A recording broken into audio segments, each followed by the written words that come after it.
Welcome to another episode of Out of the Blank Podcast. I'm here with two special guests. You've heard Mark recently, and you've heard Andrew on a couple of times to talk about the JFK records, the Assassination Records Review Board, final determination notices. It's a pleasure to have you both on the show. I know we were talking about doing this a couple weeks ago, kind of setting up a group discussion here. I'm glad I was able to talk with you guys separately to be able to get a more kind of focus of where you guys are at in the kind of work with the JFK assassination, but also your understanding and what your views are on the JFK assassination. I guess we're talking about the files, but I'm going to let you guys introduce yourselves. Whichever one wants to go first. Mark, if you want to go, and then Andrew, for the people that haven't heard you. Yeah, I'm Mark Adamczyk. I'm an attorney in Naples, Florida. Since 2017, I've studied the JFK Records Act and built a working knowledge of that, and really feel like, along with working with Andrew here, have an excellent grasp on how that statute's supposed to work and how important it is. I've been following the Representative Luna hearings this year and taking note of what we've heard and what we've not heard yet, and would love to talk about the current status of the records. Thanks for having me, Robbie. Hey, Robbie, likewise. Thanks for having me on. My name is Andrew Iler. I'm a lawyer up in Ontario, Canada. And Mark and I have both been working fairly diligently for the last 5 years on the JFK Records Act and the status of the records at the National Archives, looking particularly at the work of the Assassination Records Review Board. You guys have done a lot of shows. I think, Mark, relatively recently I started seeing like an interview with you, or maybe like one small little thing. But Andrew, you've done a lot of shows and you're always willing to talk about the JFK records. I kind of wanted to get your guys' perspective on why it's important to keep discussing the JFK Record Act and kind of some of the revelations that we've kind of talked about in previous episodes, but more on the focus of not letting this just be something that pops up and then we forget about it 5-6 months later. Time moves very fast. I've been noticing that recently, the older I get. I always heard that as a kid, but it seems like with all the stuff going on in the news, there's just another story, and it's very hard to stay focused. I know a lot of people who might have an interest in the JFK assassination, but didn't even know that 2 hearings had happened. Again, is it the less publicity on it, or is it just the fact that there's so much going on all the time that it's very hard to keep one thing in the people's mind for so long? Robbie, running into 2017, when the October 26, 2017 deadline to release all the files was coming up, the research community was abuzz with interest, and it really did kind of expand out beyond just the research community that's had a vested interest in the status of the records for over 60 years. But when October 26, 2017 came, and unfortunately President Trump was persuaded and maybe even misguided into extending the postponement of tens of thousands of records, people started to really think about, well, why are these records still being kept secret and withheld from public disclosure? And that triggered both Mark and I really to sink our teeth into the JFK Records Act. People knew instinctively that something was wrong. What happened with the periodic review that was so prevalently required in the JFK Records Act? How come that wasn't happening? How come over the years since 1998, when the Assassination Records Review Board finished its work and closed up shop, how come there wasn't just a continuing series of releases? Because that's what everyone was led to believe would happen out of the great work of the ARRB. And so when 2017 came and there were still tens of thousands of records being kept secret, again, instinctively, the research community and the public knew that something was wrong. And the work that Mark and I have done over the last 5 years has really torn apart the JFK Records Act to understand precisely where things went off the rails back in the late 90s and throughout the 2000s and even right up to today. We still have no explanation why the periodic review and release process mandated by law wasn't implemented.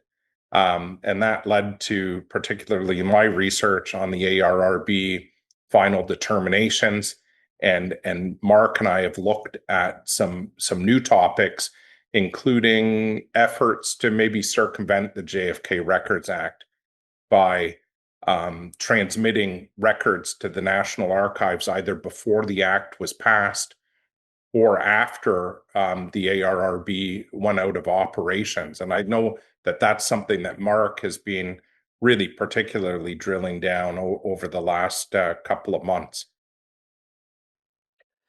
Yeah, I'm really glad Andrew mentioned 2017 as a starting point, because the focus recently has been on the 2025 releases required by President Trump's executive order of January. But to really understand the problem, it goes back to 2017. I mean, I think the big picture is that most folks only know or aware of this issue since 2017, and it goes so much more in depth than that to understanding what President Trump knew or likely didn't know in making his first decision to issue a widespread delay, right? And then over the course of 2017 and 2018, there were some releases, and then of course in 23 and now 25. But what we've uncovered is that President Trump made a decision to issue a widespread delay without the critical information that Andrew and I will lay out, a portion of that here today and in other shows, because it's almost certain that the president at the time, Trump in 2017 and afterwards Biden, did not know the extent of the lack of review by the Assassinations Records and Review Board, the ARRB, and they were just simply pressured to do a delay and kick the can down the road without fully acknowledging or knowing of the mess that the JFK collection really is and still is today.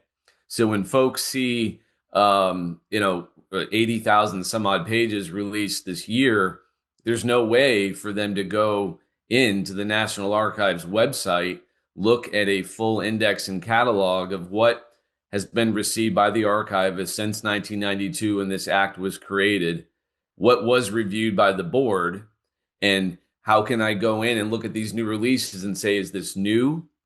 Was it redacted before? Was it reviewed by the board? And why it was important to be reviewed by the board is that the review board was the legal authority created by this act to make every declassification decision, as Andrew said, back in the 90s, and then going forward from 98 when the review board was done until today. There was supposed to be a roll down, a continued declassification effort, so that when 2017 came around, President Trump would have had to do next to nothing. And you heard Judge Thunheim on May 20th say, yeah, by my account, everything the review board did that was made available to us for declassification, there should have only been about 1,500 records left to still consider for release in 2017. Instead, you see tens of thousands of pages still coming out, and there's no way to go into the archives and see, what that really is and what's still left at the archives that's not been released. So you just see these massive dumps, but it's not organized and it's not accountable. Andrew always does a good job of talking about the Records Act being an accountable and enforceable legal process to get this done. Between 92 and 2017 at the very latest, it's been anything but that. And one of the other huge things, Robbie, is the act was put in place so that there was total transparency about how these decisions to postpone or release the records were being made. And really central to that are these legal final orders by the Assassination Records Review Board that should have been made public back in the 90s when they were issued by the ARRB. But the fact is, we've only seen a few hundred of these legal orders out of 27,000 orders that should have been issued and made public as they were being rolled out by the ARRB. And these orders were delivered to the National Archives between 1994 and 1998. And the National Archivist had a legal duty to implement and enforce these orders. Yet the public and the research community has not been provided access to these ARRB final determinations. And that's really prevented the accountability and transparency element that the JFK Records Act required. And this has not been discussed, unfortunately, at the task force, the oversight task force chaired by Representative Luna. Now, they've done some amazing work at the task force, and I got to give Representative Luna a ton of credit for having the witnesses that she's had in front of Congress. They've been eye-opening, their testimony, and it's really interesting stuff. But really central to Congress's focus, it has to be the law that they passed in 1992.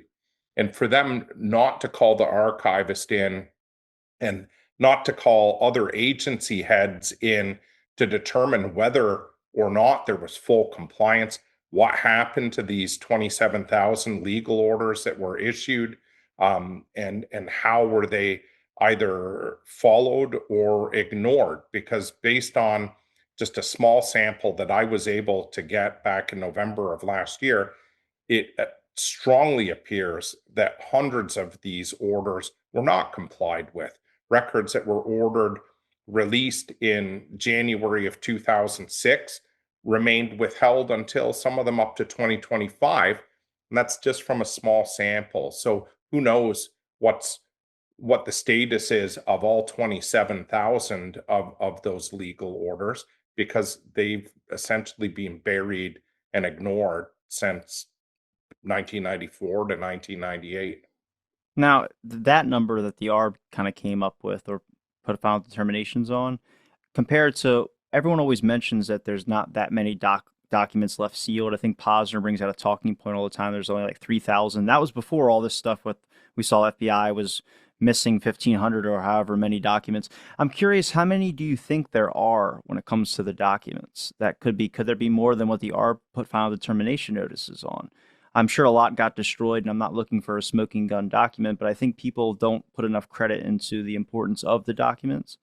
I do think that we have a lot so far. You can basically change the whole Warren Commission official version, a complete 180. But I think if you're looking at the importance of documents and why it's important to keep going through releases, I mean, anybody that has an interest in it, they might come across something that one person can miss. I'm curious.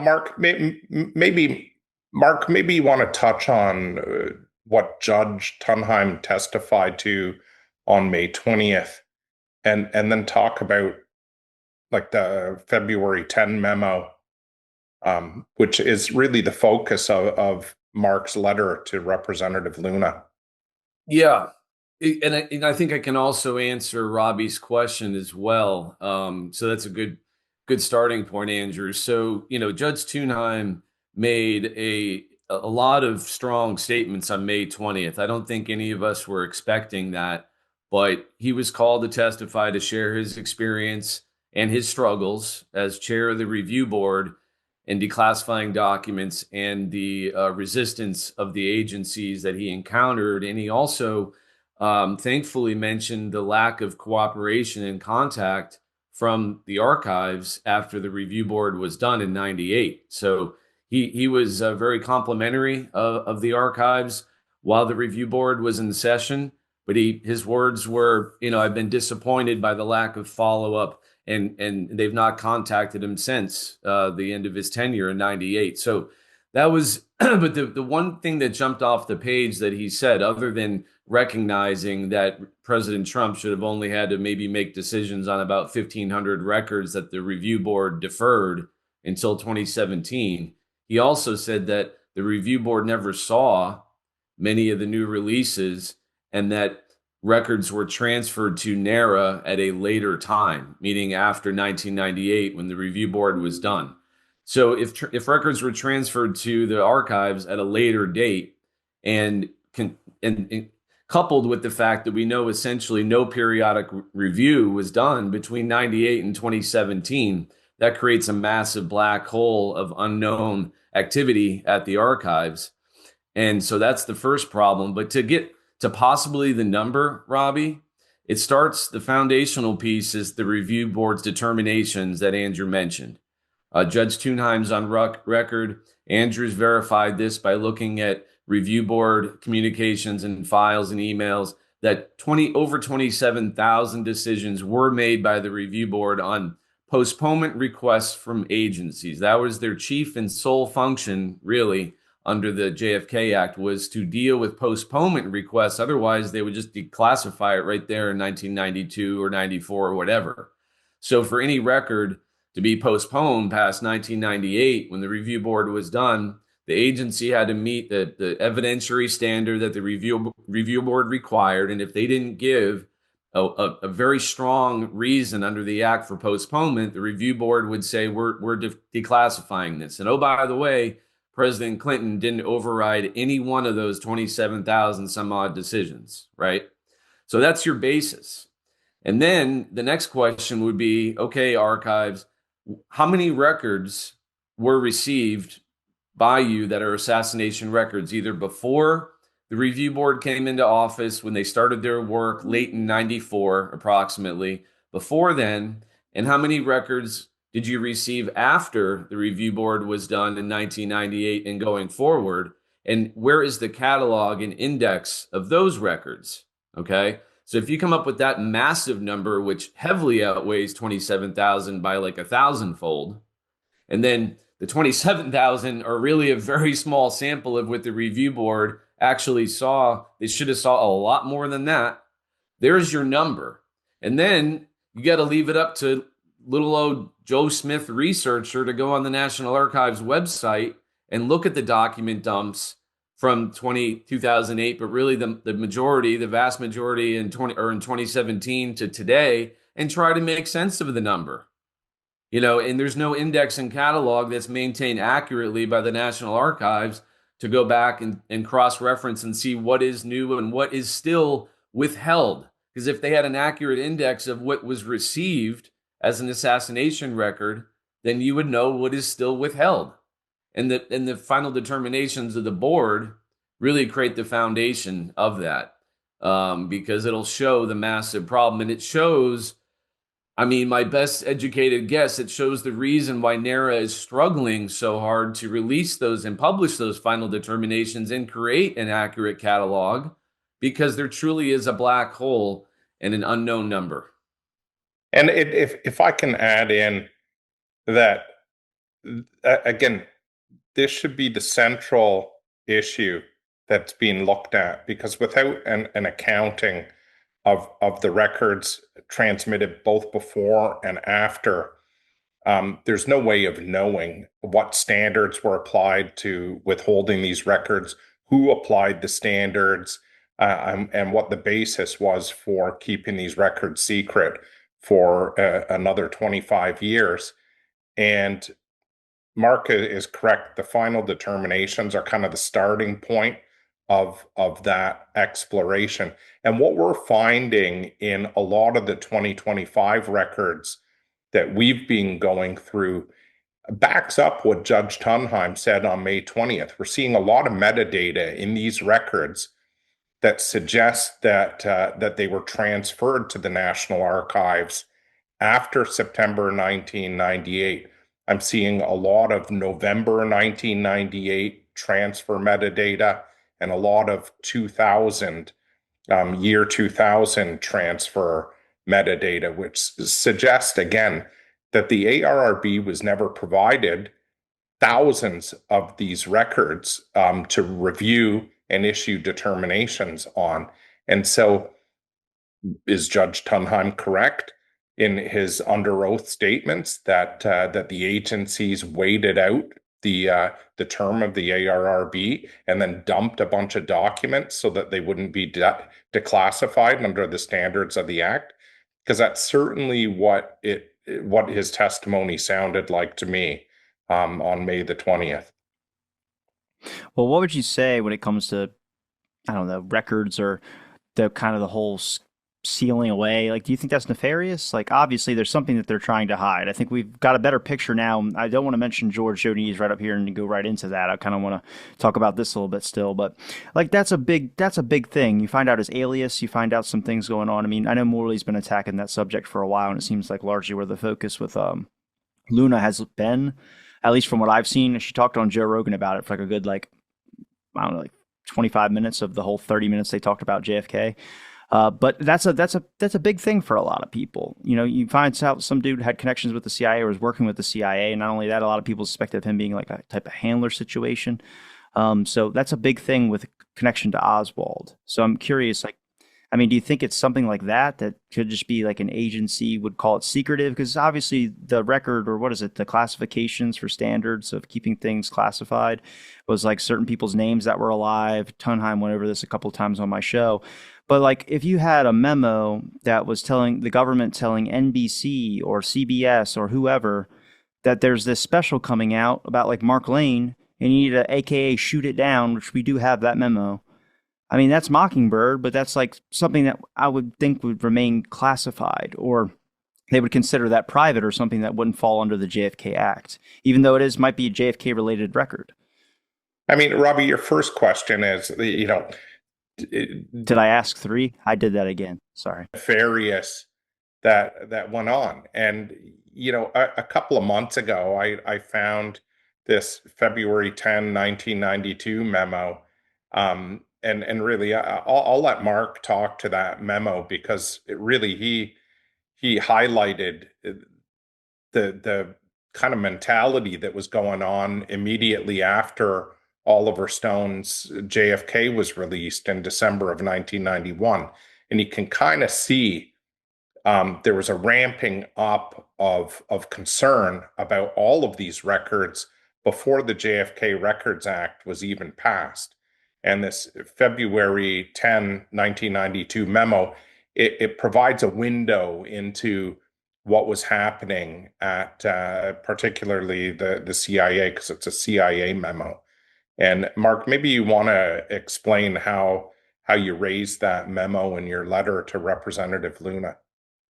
Yeah, that's a great answer to Robbie's question. It's a I don't know if it's a piece of evidence, but it's definitely a guide and a look into what was going on prior to the JFK Records Act even being passed.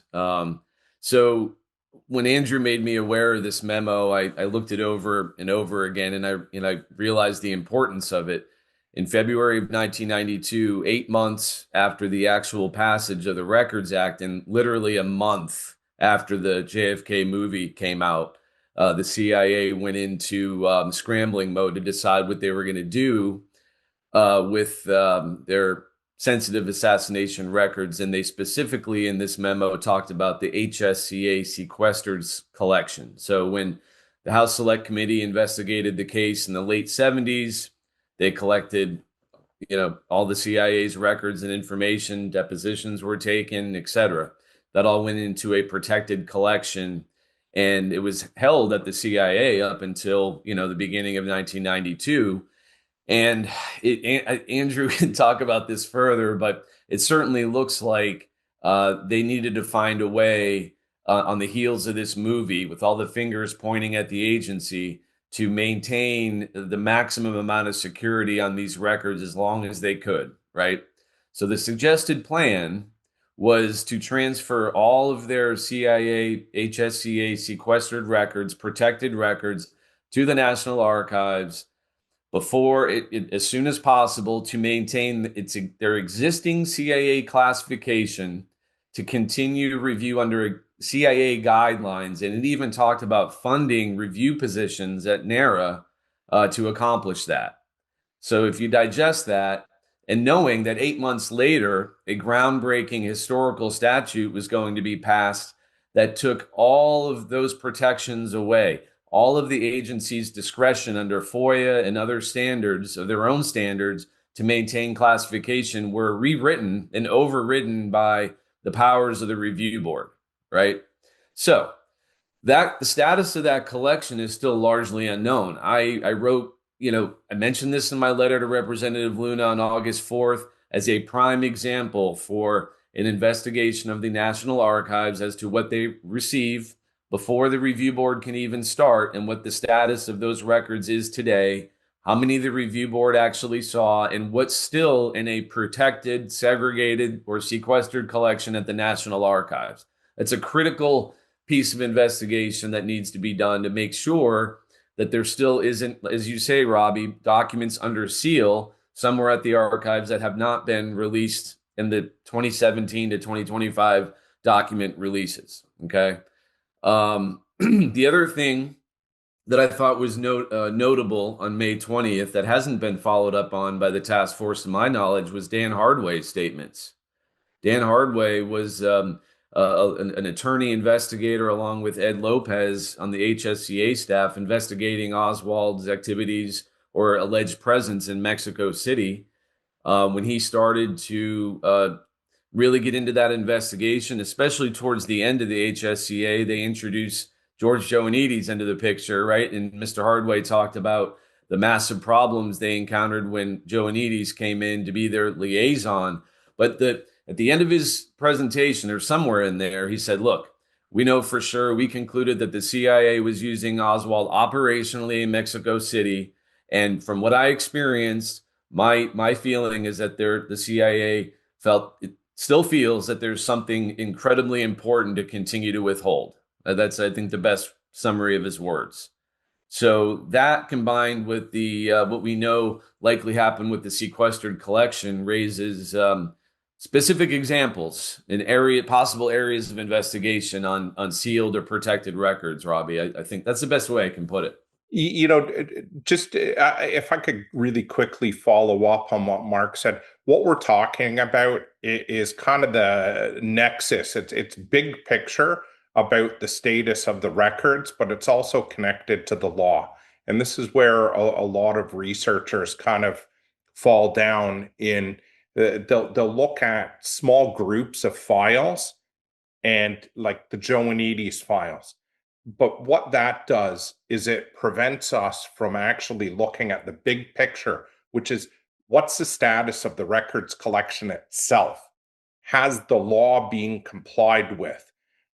Because without a full index and without a full and comprehensive complete catalog of all the records, which is what the Act requires, we're left kind of at the whim of these small little scattered releases of records that can be used as a distraction or a diversion from the bigger picture.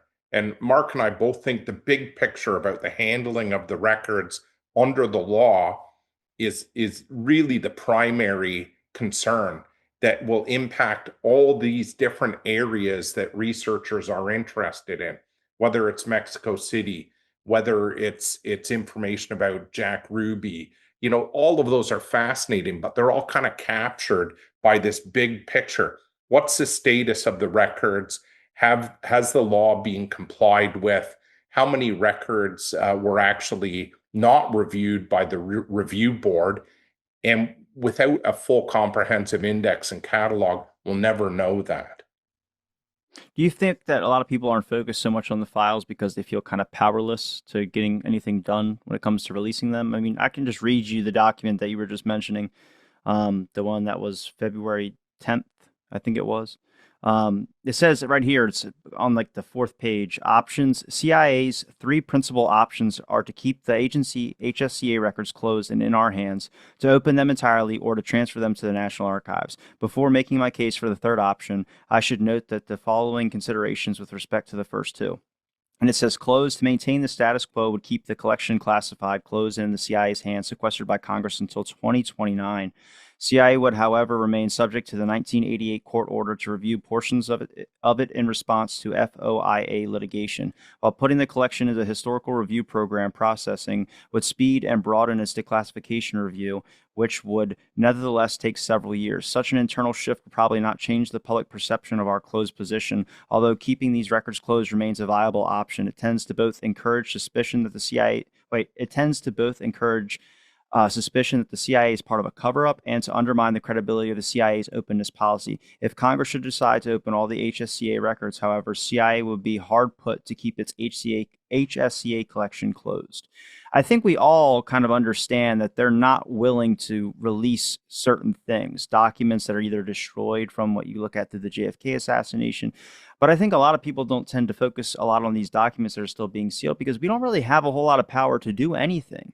I mean, we see stuff with the Luna Committee and, getting pressure from learning about that the law says that they should have it released. Enough people getting together might be able to get some congressmen some, I guess, moves like the JFK movie did, or a bunch of people started writing in because at the end of the movie, he put something in there telling them, write your congressman that all these files are sealed. Maybe we can get another court order or something. But the agencies don't listen. I think everyone that's well versed in history understands that these agencies kind of have a mind of its own.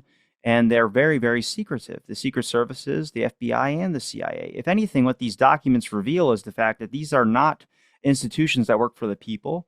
They're not institutions that work for the government that we vote for and do in a democratic process. These are agencies that are doing whatever the hell they want with the budget that we don't even know how much they spend. So, Robbie, what was not surprising to me is after I found that February 10th memo from the historical records group head, I found another memo also dated February 10th, and it's pretty clearly from the Directorate of Operations section at the CIA. And that memo was in response to the memo that you just read. And it basically put its foot down on the throat on the idea of releasing any records to a third party to review. And it essentially said, hell no, we are not going to agree to transfer any operational records to any third party. And this memo happens to be missing a few pages as well, so we don't know the full extent of who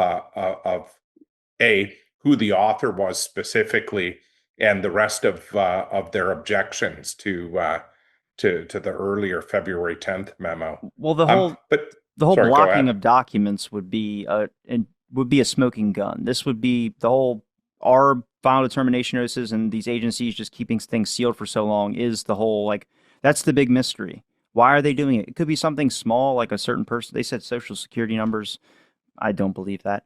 Well, this document's not even redacted. They're just missing pages, completely missing. They're not even blanked out. There's reclassification too, which we know happens when the CIA feels like they might have released something and they now want it reclassified or brought back in, and then you get like a sanitized version that they'll release. But a lot of this stuff with the government covering up or refusing to give documents, if anything, makes it even more suspicious and makes people want to know what the hell they're hiding. And that's when speculation enters, which is even another big problem as well in the JFK community. So I'm curious to, if the documents are like you stress so much on the documents being important and the act being important, following the law being important. Do you expect that the government would just be ordered and want to release those things, like the agencies or any of them, to fall in line if they haven't done so for this long? I mean, that's why Andrew and I always walk it back to the statute, because you asked a few minutes ago, Robbie, I mean, what are we powerless in this? I mean, recognizing the Congress unanimously passed the Records Act in '92, which put took the power away from the agencies to continue to do what they're doing to this day, and gave the review authority, the decisions, to an independent agency, Judge Thunheim's review board, right? And the only override was the president at the time. If the president, it was Clinton, disagreed with the review board decision on the records they were even, allowed to see or that were given to them, then that was the process.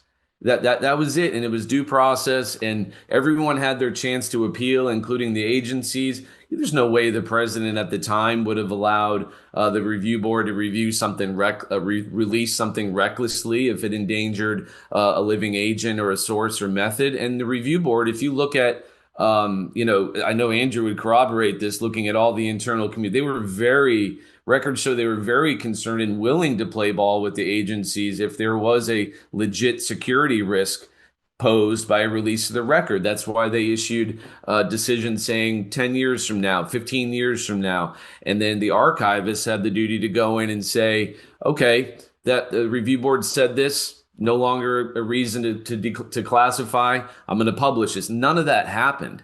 So walking it back to the JFK Act, it laid it out how it's supposed to be done, and congressional oversight committees have continuing jurisdiction over the collection until this is all done. So, like as of today, is it Comer's committee, Andrew? Yes. Yeah, who's basically, above Luna and her constituents on the task force. They have continuing jurisdiction. If they hear from enough people, what is the status of the HSCA collection? When was it received by the archives? Did the review board see it? Is any of it still withheld? There's no exception. This is the weird part. Congress passed this law unanimously. They did not put an exception in the Records Act for their own congressional files. Everything, the Church Committee, HSCA, all the investigative records were to go to the review board, right? Including all the other CIA and FBI and Secret Service records, everything. So the power is still there through this statute if oversight committees will do the work that we're asking them to do, get the archivists to account for everything they've received since 92 or before that was, okay, not reviewed by the review board. There's 27,000 decisions. We can handle those. And then what else? And then you really have some progress. You really know what's still not released. And the power is there if they hold the archivist accountable. Andrew, do you mind if you got something, or do you want me to? Yeah, and I think the thing that's kind of upsetting at this stage is we don't know what the future of the task force on government secrecy. We don't know whether they're going to have any more hearings on the JFK assassination, whether they're going to take a serious look at compliance with the law that Congress passed. So really, without looking at these particular issues, and you know what, maybe they're too complicated for some people to kind of carry the water on in terms of understanding both the law and the implementation of the law over the last 30 years. But this requires the attention of Congress, because this is exactly why they passed the act, to be an accountable, transparent, and enforceable piece of legislation. And without actually doing a little bit of the hard work to focus on this area, all we're going to get are bits and pieces of records and information released without understanding, are the really important records still not properly reviewed and released, and under what standards? Because in March of this year, a ton of records were released that no one had ever seen before. And so, do we know? Is that all? Are there going to be more releases? We need that index and catalog to complete the job. And I don't think the archivist can certify that all the records are released without a full, comprehensive, and complete index and catalog. Is it possible to change the agency's definition of classification? I don't know if you read at the bottom where it says notes on transfer to the National Archives, any classification of CIA records on that February 10th, 1992 memo. But it always starts off, the classification, declassification, and funding and resources starts off. Any transfer of CIA records to NARA under existing classification would have to be in compliance or negotiation between the CIA and NARA, or it says between the agency and NARA. So we have, if you don't trust the National Archives, which I do not, I think I've taken Tom Samaluk's word for that from his experience of getting certain tapes and stuff like that. He just wasn't very happy with some of the interactions he had. But he handed them over, which is fine. When you're dealing with the agency and a negotiation between the National Archives, I already don't trust the National Archives. I sure as hell don't trust the agencies. Can't they just do like a lowball deal? So is every single document that we're asking for, or we're even lucky to get, just an appeasement or agreement between the agency and whatever order gets put out there? Because I mean, if they're just giving us, things that they feel like yeah, you could release that. What about everything? We deserve everything. Well, I mean, that's what Biden tried to do in his transparency plans, right, Andrew? He tried to kind of use the JFK Act as a light suggestion, and he essentially said the agencies can go ahead and do what you're saying, Robbie, and have negotiations with the archives and release what they want when they darn well feel like it. I mean, to to go with that would require Congress to dismantle the JFK Act. I don't know why they would do that now, 30 years after they unanimously passed it. That'd be a bad look. And it's really just, I mean, Andrew mentions the catalog and the index. That's required in the statute. It makes sense. You know, they were getting hundreds of thousands of records transferred to them, and it had to be organized and indexed for the review board to do their work, and then for periodic review. I mean, it was a pretty darn good system, and it also provides a blueprint for other matters they want to investigate, such as RFK, MLK. But the JFK case is the only case that has a statute behind it that requires these things, and there's no exception for any of this nonsense in there. And oversight has the first step: recognize the problem. You know, we've made Representative Luna aware. And then, the best thing that I would like to see, which makes sense, is to appoint a new review board once they get their index and catalog together, or at least start completing it.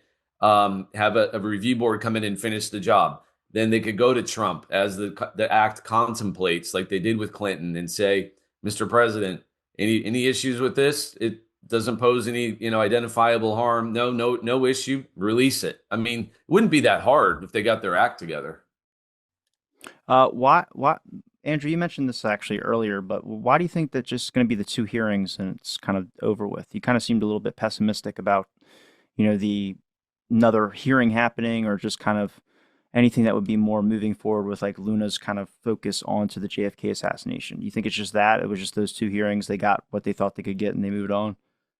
Well, I mean, it seems like the task force is set to when they come back from summer break to dig into UFOs and the Epstein files. And I haven't seen an actual additional extension of the task force's mandate. I may have missed it. They still seem to be operating, but even on Jeff Morley's JFK Facts release today, it says when we come back in September, we're going to be focusing on Epstein and UFOs. So it's really not clear where JFK still fits into the picture. And I know the American public is demanding openness on the Epstein files, and there's there's a very active UAP research community, but again, those issues don't have a law. And as it stands right now, there hasn't been proper oversight of the JFK Records Act and compliance with the ARRB orders under the Act. And I think that's job one. It's got to be the first and primary focus of Congress and the oversight committees to look at the JFK Records Act. So that's why I'm not pessimistic, but really it's I mean, unfortunately, Well, hold the on. Why all the work then? Like both the hearings. I mean, you pulled Oliver Stone out. You pulled one of the witnesses out for the second hearing. Got Doug Horn to speak in front of people. Judge Thunheim to speak in front of people. Important testimony was said. But now we're just going to move on to a whole other discussion area. yeah, and this is the problem, I think, and this is my personal opinion, that when all the access and I'll use the word power are put in a singular person's hands, and that person is only focused on a very small area of the assassination, like the Joe and Edie's files. Now that we have a partial release of Joannides related records, it just seems like, okay, it's job done. We have the Joannides personnel files, and I think, I mean, I've got concerns that that there is a lack of interest, knowledge, or dedication to all these other areas of the assassination, and in particular and I find it ironic that that there isn't a direct focus on the status of the JFK Records Act, and especially the ARRB's work. I mean, we had 4 dedicated years of really serious focus through the Assassination Records Review Board. It cost the American taxpayer tens of millions of dollars to fund the operations of the ARRB. They did the best job that they possibly could, despite the resistance of the agencies. They did spectacular work releasing information about the Bethesda autopsy. Northwood's operation came out as a result of the ARRB. They have a trail of 27,000 legal orders, and I just can't explain why the singular person that seems to have complete access to the task force isn't focusing on this. I think it's problematic, and I think the general JFK research community is going to wake up when the task force is done, and there's no more oversight committee hearings on this, and they're going to go, okay, we got the Joannides files, but that's so limited, and it doesn't shed any more light on what actually happened in Dallas. No. We might get the KGB files in a couple of months. That's the only other thing we're looking forward to, at least, that they've publicly announced. But the KGB files will probably largely be focused on talking about a conspiracy or some type of coup in the government. Because it seems like a lot of what I've been able to find from these other countries, they suspected that it wasn't Oswald, but it was some type of ordered political hit or something of that sort. That's what I usually saw through different documents. I'm curious, if you can't get the agencies to comply, if they want to keep stalling and holding records and just pushing it on, like we know the ARRB, it seemed like they were just waiting for the ARRB's time to run out. I think Tunheim's admitted to that as well, too. The HSCA was the same thing. Blakey talked about that there was documents that he wasn't able to get or things like that. But also Blakey did a lot of off-the-books meetings where I have a document he's going to lunch with some dude from the CIA or something like that, and we're going to have a talk with Blakey is what it says on the document. So I'm like, I don't know what they talked about, and sadly he's too old to remember too. So there's a lot of issues where it comes to just these kind of the fix was in type situations. I don't know if you saw recently, I put on my channel, it was Louis Stokes when the acoustic evidence was actually submitted, and it was like that day they were talking about it. He asked Mark Weiss 3 times about his testimony. He says, when I met with these people, the committees that were, put the funding to these organizations, and the guy asked me if there was anything that my committee found when it came to the acoustics project, if there was going to be anything that changed history. And I told him, no, there was not.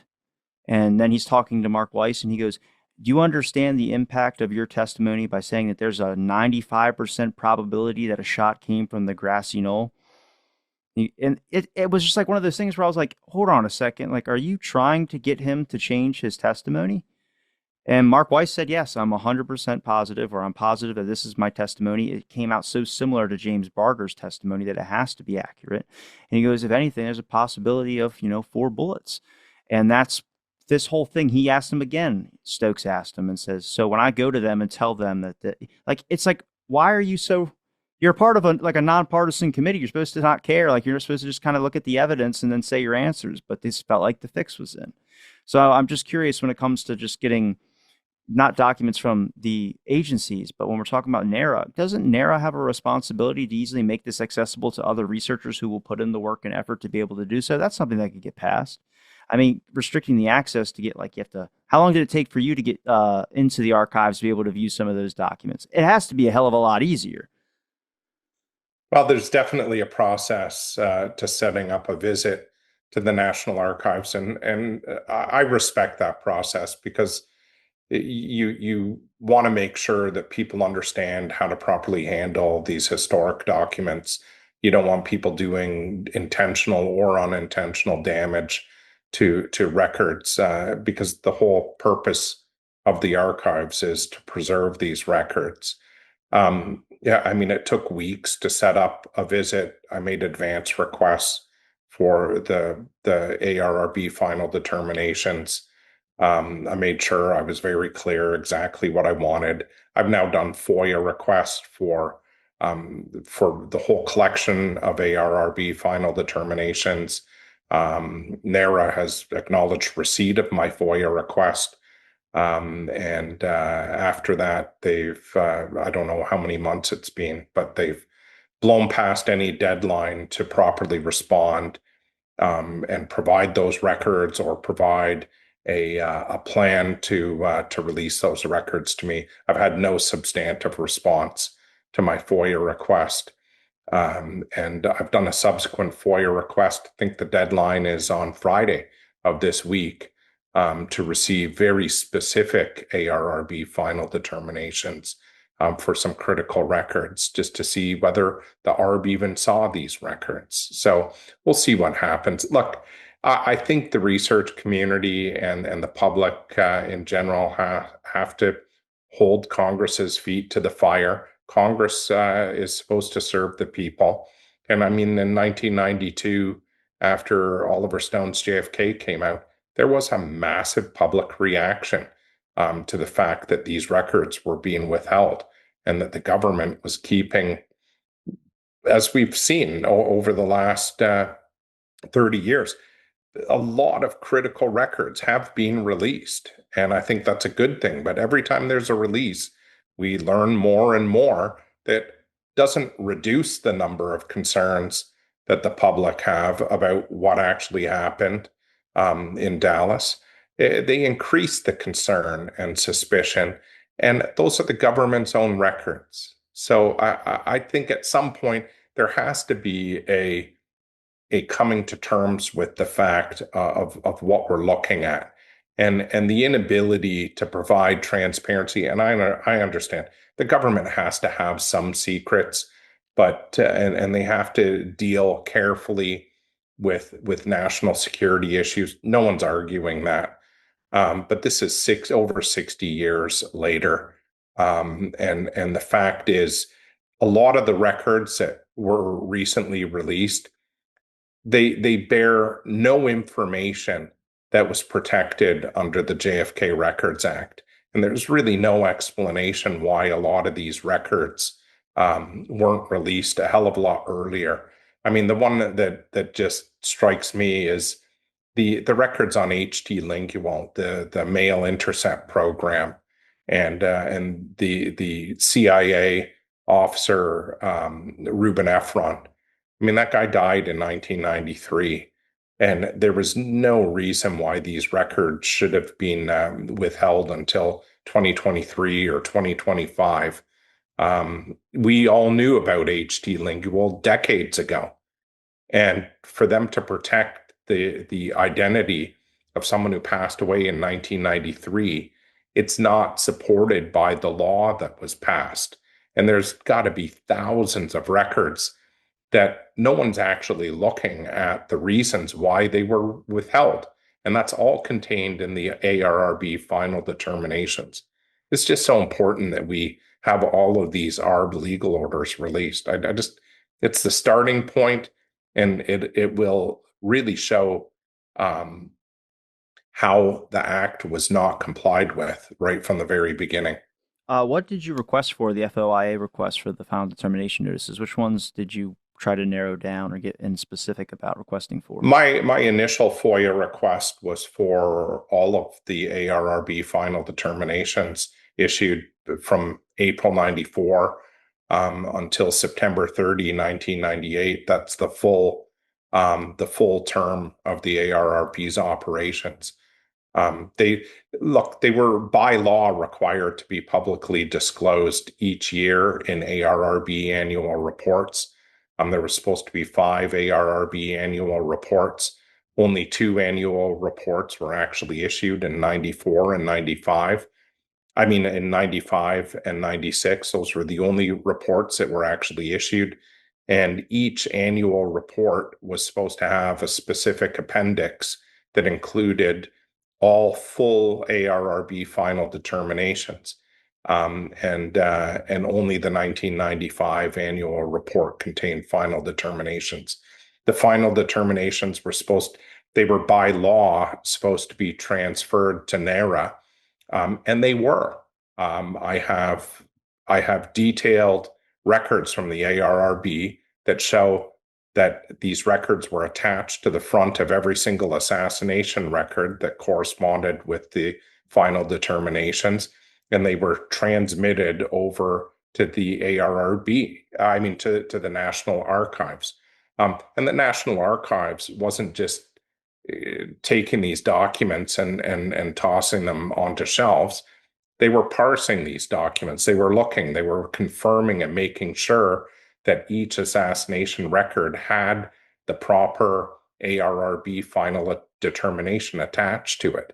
And when sometimes I have email that show that the archives, when they saw that a record didn't have a final determination, they followed up with the ARRB and it said, hey, you've got to transmit us the final determination for this specific record.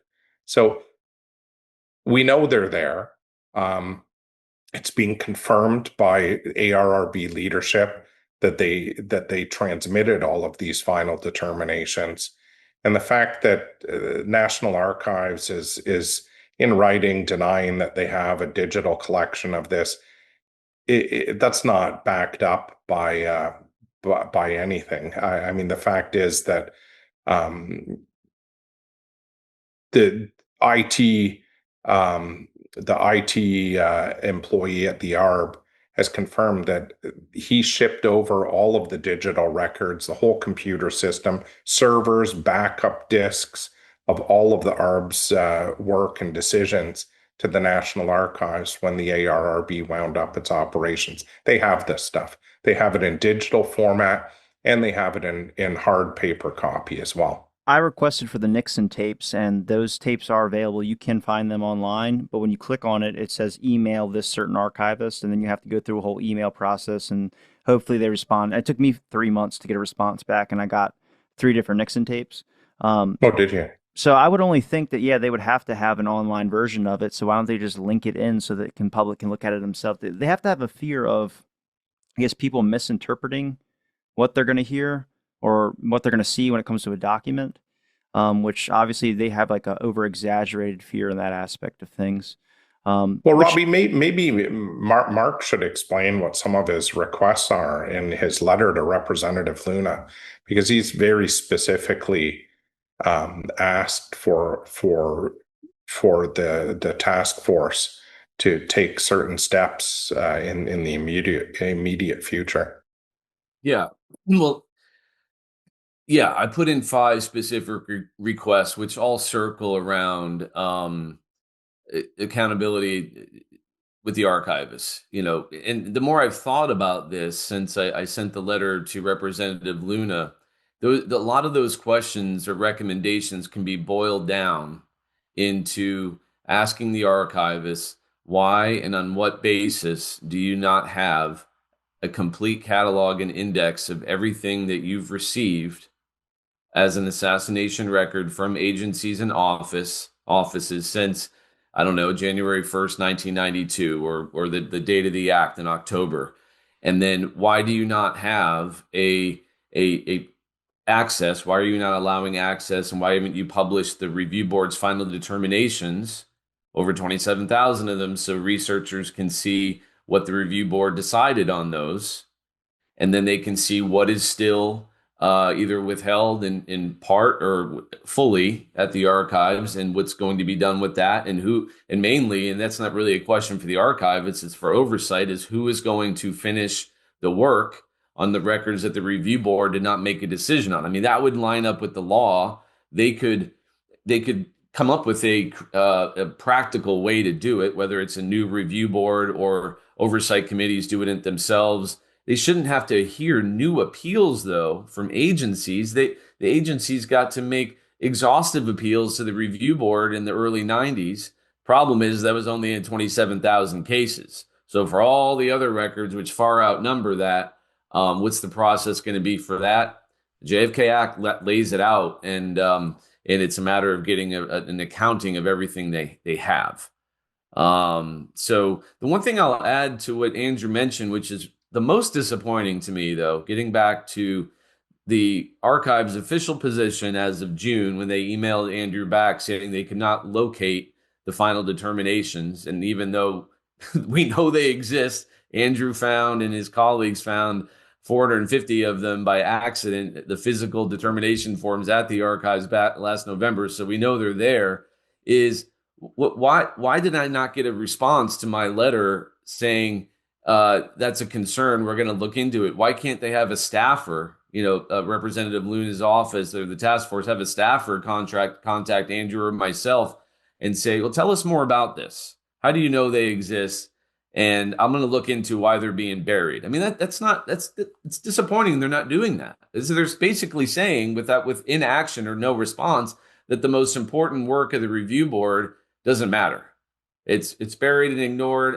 We're just going to keep releasing and we'll do our best. I mean, it's really disappointing. I feel like I know the answer, so I'm going to put it in a question format, and you guys can just choose to answer it that way, so nobody gets in trouble. Do you think it's largely because of political reasons? Not the withholding of stuff, but just the lack of care and the lack of focus from different politicians that we can talk about, the whole moving on to Epstein thing. When I talked to Tunheim, he easily told me that he thought that the whole Trump's decision to say that if you saw what I saw, you wouldn't release them either was strictly from political reasons. Again, I don't know because Tunheim didn't know some of these records that he's seen. Things that, you don't know what you don't know, but based on the stuff that he reviewed or what he talked about reviewing, he just thought that it was an action of being something of political reasons. And I honestly can see that. This whole thing happens to do with what is politically trending is what they're going to be investigating. I mean, we got more coverage on the P. Diddy trial than we did the JFK hearings. Again, a lot of people like that stuff. It's happening right now. That's why I think it's the longer we postpone records getting released, there's not a whole lot of people now that are going to do what Oliver Stone's movie had with the public back then, because that was still kind of close to them. They were alive, or they were, I don't know, voted for Kennedy, and that whole situation happened. That gives you reason to go down there and want to protest and write your congressman. We don't have a lot of that now. We have a very select few left that were alive when the JFK assassination happened. And even then, they've waited all this time. Why would they want to spark up and do anything? So right now we're talking about young researchers and other people that would carry on the torch, but the political reasoning, that's got to be why everyone's investigating what they're investigating. I mean, if you're the representative that exposed that the CIA or the FBI killed JFK, yeah, that's going to be pretty, astounding. But if you have to jump through a lot of hoops and get the public to establish a committee or want a committee established like the Church Committee, man, getting the public on board on that, it's not going to be easy unless it's something to deal with that's affecting their lives right now. And sadly, right now, what everyone's focused on is those Epstein files, because they want to know the people that are alive that they know if they're involved in it. So I'm curious what your guys' thoughts are on the whole political reasoning. It's become more of a bargaining chip. Yeah, I mean, I'll go real quick, and then I'm sure Andrew has a comment. But the reason I'm not sure that this particular issue, the status of the records, is a political issue, because forget about what the records might show. Okay, that we got to remember that Congress had no political divide in 1992 in unanimously passing this statute. None. This is purely about compliance with the law and making sure the records collection is accurate, complete, and searchable. That's all we're really talking about here at the end of the day. So I get it that the task force is going to move on to other events, Epstein and such. That's fine. That's all well and good. But the oversight committees that are not on TV in the congressional hearings, that are not, we saw how politics, crept its way into the April 1st and May 20th hearings. That was very disappointing. But as long as the oversight committees, maybe next year, when all this smoke is done with the task force, they can have a staff look into the archives issue on the JFK records. There's really not political. It's just making sure that the statute is in compliance. I don't know. Do you see it differently, Andrew? Yeah, I mean, the question about whether there are political considerations that are causing either a reluctance or a failure to look at these issues that we're talking about during this show. That, I mean, the political, it covers a wide area. And, my concern is that the task force is either being diverted from looking at this, or they're being misled about the serious problem that that we're raising with the ARRB final determinations. So again, they're either being diverted from looking at this, or they're being misled about the importance and relevance of these issues. And both of those are concerning, because again, the final determination issue and the status of records transmitted to NARA before the JFK Records Act was passed and after the ARRB went out of operations, it's a big, serious question. And getting a full catalog and index of records is a big, serious question. So the lack of focus on this, the only way I can explain it is that either this question is being discredited, or it's being diminished, or it's being misrepresented to the committee members and committee staff, and that's kind of improper, in my view. And if that has happened, then we have a big problem. And again, putting trust and power into the hands of one person to represent the entire JFK research community, that's the danger that we have. Now, yep, we've definitely seen the release of a number of files, but the entire focus seems to be on Joe and Edie's. And that's only a very, very small part of the case. It's an important part, and I acknowledge that. But I think the task force needs to look at the legal merits of what's being argued about the ARRB final determinations. Listen to the judge who chaired the ARRB's sworn testimony in front of the task force. He acknowledged straight out there are 27,000 ARRB decisions. That's under oath. That's a statement. There should have only been 1,500 ARRB decisions that were still requiring action as of October 26, 2017. Those are Judge Tunheim's words, that the ARRB was never shown many of the documents that were recently released in March of 2025. And therefore, the ARRB didn't have review over those documents. These are all deeply concerning things, and they support what Mark and I have been saying over the last, 4 or 5 years. Responding to that, but also bringing it back to the political question I raised, did you see the first hearing, Mark, that they had there?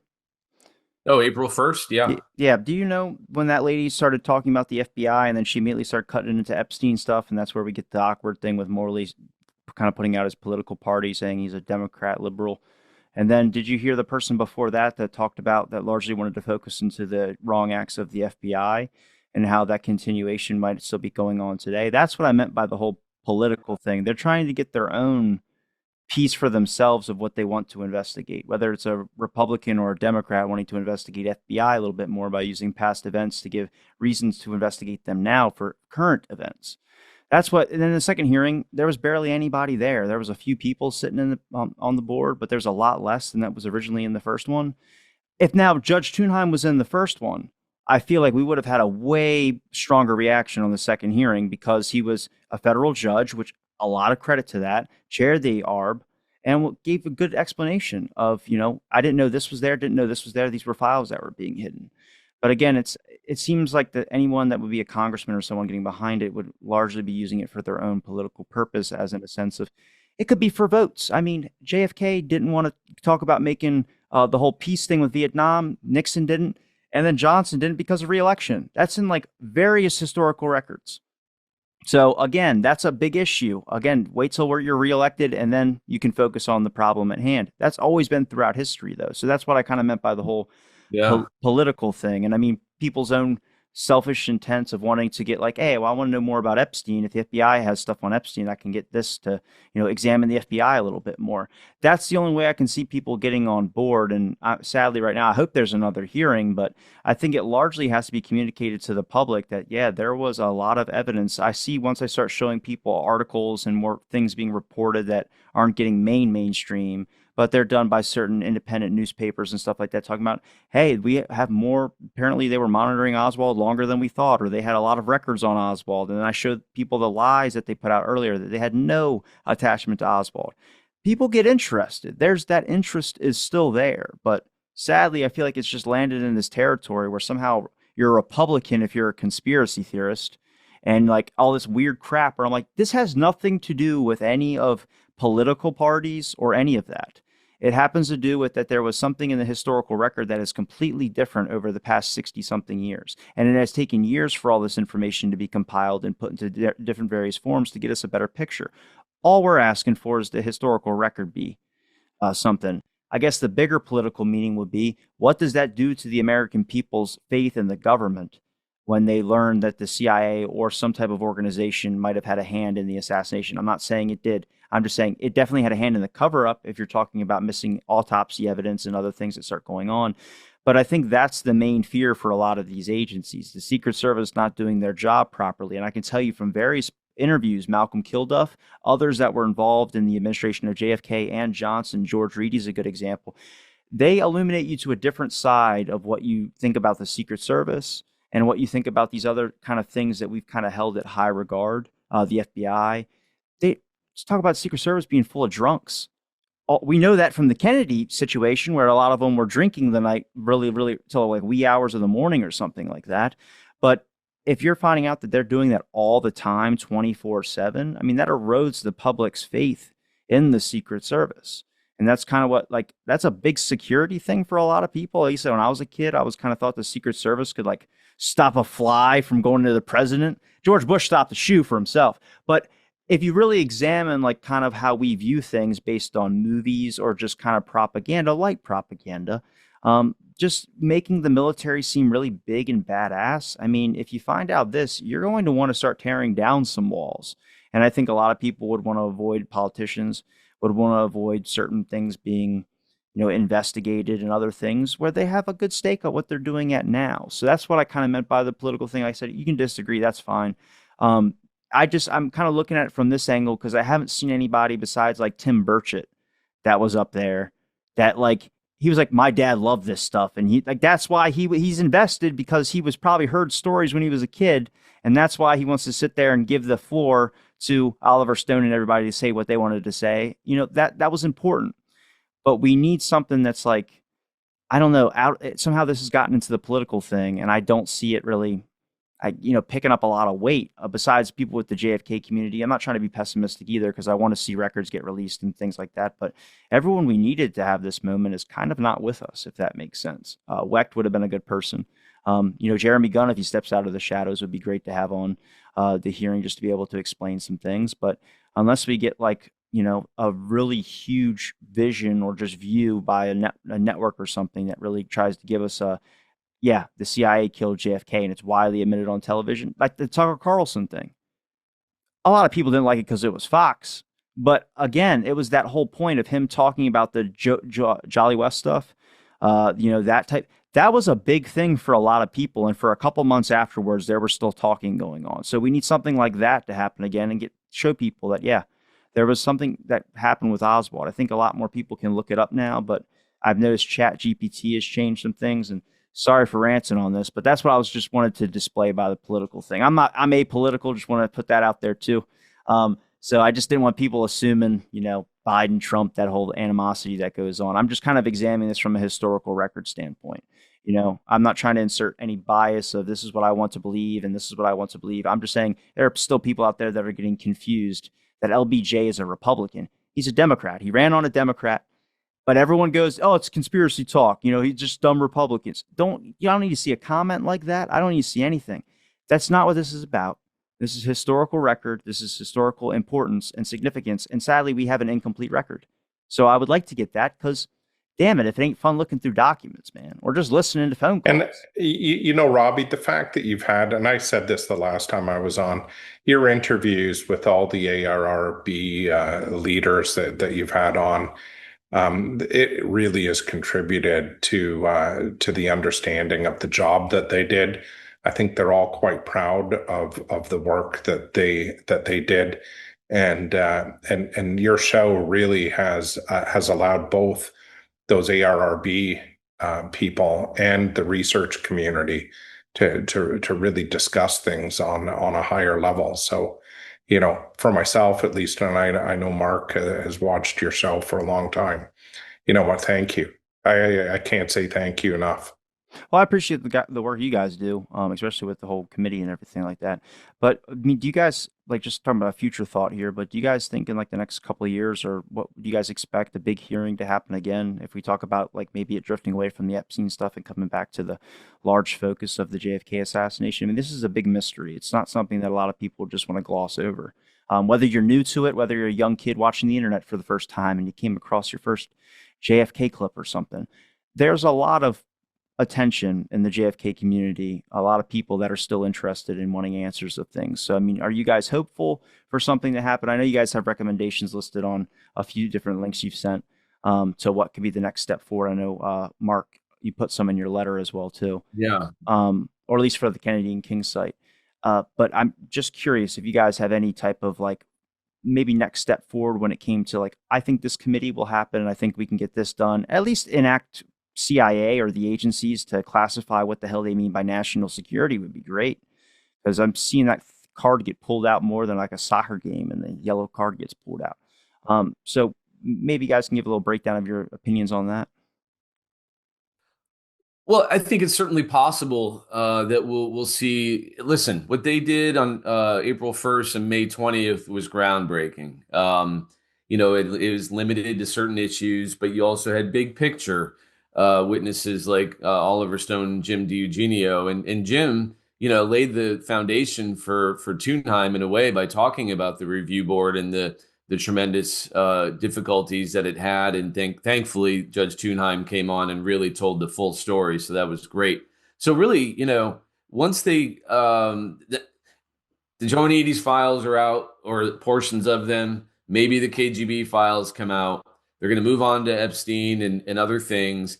I would imagine, 6 months from now, thereabouts, when there's nothing new that's come out other than Joanides and the KGB files, and folks are hopefully still talking about what we're talking about here today, about the lack of a complete collection, and that the 2025 releases that came very quickly after Trump's order is arguably not a full release, or there's no way to verify that. I can't see how it would not continue to be in front and center in a future hearing or two, because there's going to be too many researchers, not necessarily Andrew and me, because we don't focus too much on one aspect of the case. We are trying to lay out the serious problem of the status of the records itself. There's going to be more researchers that continue to pick up where Hardway left off, where Doug Horn left off, where Oliver left off, whatever, and continue to push for the full release and a full collection. So I can see it happening if this message